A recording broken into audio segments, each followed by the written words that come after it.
Assalamualaikum warahmatullahi wabarakatuh. Kami dari kelompok 7 akan mempresentasikan materi tentang membangun bisnis digital.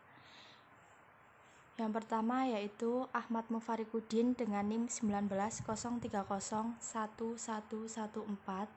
Yang kedua ada Rika Risti Lestari dengan NIM 1903011142. Yang terakhir yaitu ada Rizky Nanang Kurniawan dengan NIM 1903011138. Yang pertama kita akan membahas tentang pengertian bisnis digital.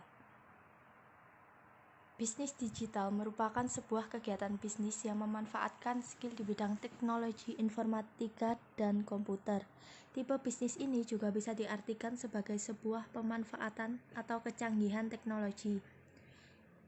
Semua bisnis sekarang telah berpindah haluan dengan berbasis digital untuk menggait lebih banyak konsumen di dunia maya. Karena kita tahu sendiri, semakin lama dunia digital dan teknologi semakin tidak terbatas dan semakin kreatif. Yang selanjutnya yaitu kita akan membahas tentang langkah-langkah atau cara membangun bisnis digital. Yang pertama yaitu buat pola pikir yang benar dan pemahaman bersama. Di dalam bisnis digital bukan hanya tentang memperluas penggunaan teknologi saja, tetapi para pemimpin bisnis tersebut harus bisa memikirkan teknologi dengan cara atau berbeda dari sebelumnya. Yang kedua yaitu tempatkan pemimpin yang tepat. Dunia digital yang bergerak cepat memaparkan kesenjangan dalam kepemimpinan digital, terutama yang berkaitan dengan disiplin kantor depan atau yang terkait dengan pengalaman pelanggan dan terkait dengan strategi perusahaan. Yang ketiga yaitu luncurkan pusat keunggulan dari bisnis digital tersebut, yaitu buat pusat bisnis digital keunggulan untuk memberikan masukan, saran, dan peluang untuk pembentukan kolaboratif dan strategi yang dibutuhkan oleh pelaksanaan. Yang keempat yaitu merumuskan strategi digital untuk menghadapi peluang dan ancaman setelah kebutuhan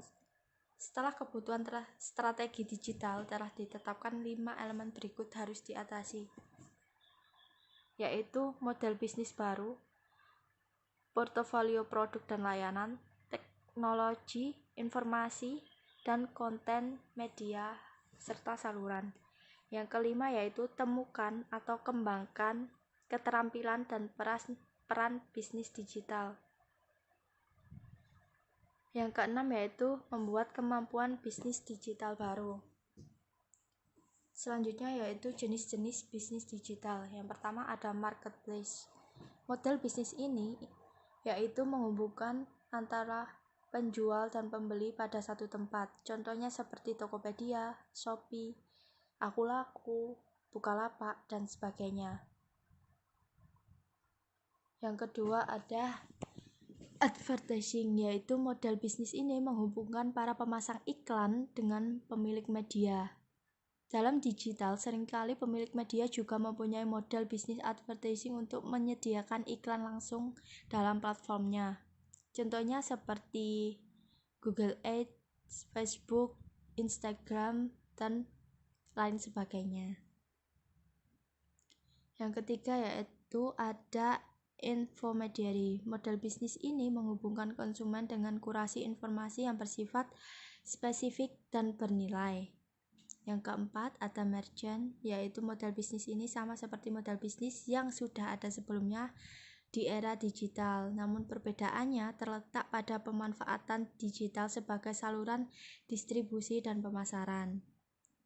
Yang kelima ada manufaktur, yaitu di mana model bisnis ini sama dengan sebelumnya, memanfaatkan kekuatan digital untuk membuat proses bisnis lebih efisien dan efektif.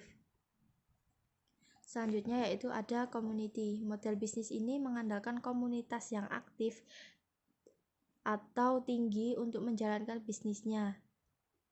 Yang ke-8 ada subscription. Model bisnis ini membebankan biaya tertentu kepada konsumen sebagai ganti untuk menggunakan layanan yang ditawarkan. Contohnya seperti Netflix, Spotify, dan lain sebagainya.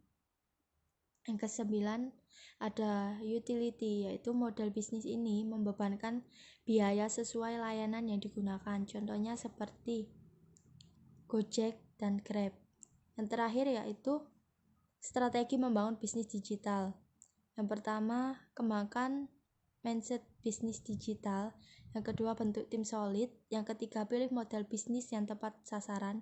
Yang keempat, terapkan pendekatan bisnis yang sesuai. Yang kelima, jalankan strategi bisnis berbasis digital. Yang keenam, memanfaatkan teknologi digital dalam setiap prosesnya. Yang terakhir yaitu manfaat bisnis digital. Ada 5. Yang pertama, menghadirkan pengalaman konsumen yang lebih baik. Yang kedua, meningkatkan keterampilan pegawai. Yang ketiga, memudahkan pengumpulan dan analisis data. Yang keempat, membuka peluang digitalisasi produk dan layanan. Yang kelima, meningkatkan keuntungan perusahaan. Sekian presentasi dari kelompok 7. Saya akhiri. Wassalamualaikum warahmatullahi wabarakatuh.